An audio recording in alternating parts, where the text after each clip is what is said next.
et bienvenue dans cette vidéo dans laquelle nous allons aborder la question de l'identité visuelle dans une présentation scientifique à l'oral. Je suis Arnaud de Ramaker, professeur à l'École polytechnique de l'Université libre de Bruxelles au sein du service Bâtir. Dans cette vidéo, après vous avoir parlé de l'importance de développer une identité visuelle pour vos présentations scientifiques à l'oral, je détaillerai les différents éléments de cette identité. Je parlerai du choix des couleurs, des polices de caractère et de l'importance de l'alignement et de l'uniformité des différents éléments sur vos slides. Alors, si vous êtes prêts, allons-y. L'identité visuelle ou l'identité graphique, c'est un ensemble d'éléments visuels cohérents qui permettent d'identifier une même entité au travers des différents médias de communication qu'elle émet. Alors ici, cette entité, eh bien, c'est vous. Dans cette vidéo, je vais vous parler des différents éléments qui vont vous permettre de construire cette identité. Il y aura la typographie, les couleurs, la mise en page, les illustrations et les styles de graphique.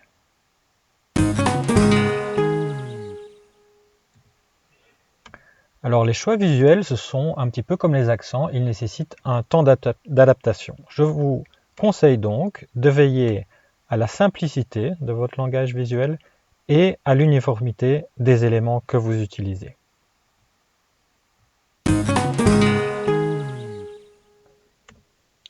Donc la typographie, c'est essentiellement le choix des polices et leur taille. Donc pour des présentations scientifiques, on va préférer le sans sérif. Donc qu'est-ce que c'est le sans sérif? Vous voyez ici deux polices. La première est sans sérif, donc sans ses petites pattes, et la deuxième est avec sérif. On évitera aussi les polices un petit peu exotiques, telles que celles représentées ici. Ça ne fait pas très sérieux pour une présentation scientifique. Je vous conseille d'utiliser deux polices différentes pour, par exemple, les titres et les contenus. Ça rend la présentation un petit peu plus dynamique. Alors, faites attention à la taille des polices. Donc, vous voyez ici différentes tailles de polices et les seules qui sont vraiment lisibles ici sont en fond 18 ou 24. Vous pouvez bien sûr utiliser 36, mais ça devient un petit peu grand. Donc, je vous conseille 18-24. Soyez consistant, donc utilisez les mêmes tailles pour des titres. Pour tous les titres, la même taille pour tous les sous-titres, pour le texte principal, etc.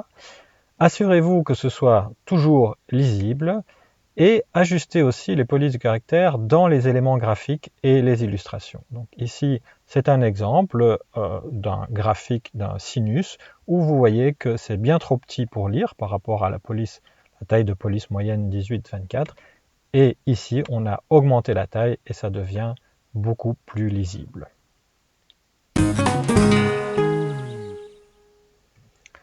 Il vous faudra aussi choisir des couleurs. Alors ici, on voit que chaque couleur est associée à une émotion, une certaine énergie. Par exemple, j'utilise beaucoup dans mes présentations l'orange, qui est signe de créativité, de jeunesse et d'enthousiasme. On peut aussi parler de l'harmonie des couleurs. Donc, sur la roue chromatique, ici, ce sont l'ensemble des couleurs qui sont représentées sur une roue. On peut soit choisir des variations monochromes, donc dans le même teint, qui est ici dans la même couleur, qui ici est le vert, donc des variations de vert. On peut aussi prendre des couleurs analogues, donc qui sont assez proches sur cette roue chromatique. On peut prendre des couleurs complémentaires, vous voyez ici le mauve et le jaune, et par exemple aussi le bleu et l'orange, qui sont les couleurs utilisées par exemple pour l'ULB et la VUB. Des couleurs complémentaires adjacentes. On peut aussi aller vers des triades, voire des tétrades. Alors par exemple, dans le cas de mes présentations, j'ai choisi trois couleurs principales. Alors on peut dire que le noir n'est peut-être pas une couleur, mais donc j'utilise le noir. J'utilise l'orange qui, comme je le disais, est signe plutôt de créativité et de jeunesse. Et puis aussi un gris. Donc vous voyez que je n'ai pas travaillé avec des associations d'harmonie de couleurs, simplement une couleur principale qui est l'orange, le noir et le gris. Donc je vous conseille de ne choisir que quelques couleurs, de les utiliser de manière consistante, donc le noir par exemple toujours pour le texte principal, l'orange pour mettre en avant quelque chose, etc. Quelques éléments de mise en page. Donc d'abord, le template. Il faut savoir que le meilleur fond pour la lisibilité, c'est le fond blanc. Donc je vous conseille de commencer par une présentation blanche, c'est-à-dire en gros pas de template spécifique. Ensuite vient la question de l'utilisation des logos. Donc on voit ici l'utilisation de plusieurs logos, par exemple celui de l'ULB, de l'école polytechnique, voire du service auquel j'appartiens. Et vous voyez que ceci va réduire la zone utile pour toutes les diapositives et va distraire l'œil. Donc vous n'avez ici que cette zone utile. Donc mon conseil, c'est de ne mettre les logos que sur le premier slide pour vous présenter, dire d'où vous venez, et de garder de la place pour l'information en ne les reproduisant pas sur tous les slides. Ensuite, lorsque vous présentez des éléments, veillez à différentes choses. D'abord, recadrez vos photos, vos éléments graphiques pour avoir des tailles ou des ratios identiques. Donc pour ça, vous pouvez utiliser le petit élément crop de PowerPoint par exemple. Ensuite, alignez-les aussi autant que possible. Un petit exemple ici, donc ceci est une présentation dans laquelle il n'y a aucun alignement, les tailles et les ratios sont tous différents. Donc ceci n'est pas très plaisant pour l'œil. Et donc on peut facilement, en utilisant les outils d'alignement et de crop de PowerPoint, refaire quelque chose où tous les éléments sont alignés avec des ratios similaires quand c'est possible.